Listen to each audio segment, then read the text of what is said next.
Good evening friends. আজকে সব বাচ্চারা পড়তে এসছে বিকেলবেলায়। দেখতেই পাচ্ছেন এত খাতা, সব খাতায় বাচ্চাদের লেখা শুরু করে ছোট ছোট এরা লিখছে, বলছে, পড়ছে। এত খাতা, পুরো বাড়ি ভরে গেছে, কিন্তু এদের হোমওয়ার্কই শেষ হচ্ছে না, এতগুলো হোমওয়ার্কের খাতা।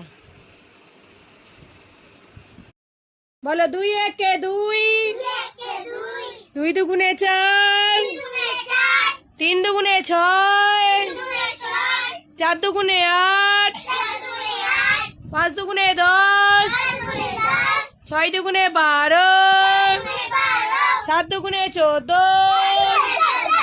8 দুগুণে 16, 9 দুগুণে 18, 10 দুগুণে 20, 3 একে 3, 3 দুগুণে 6, 3 তিরিকে 9, 3 চারি 12।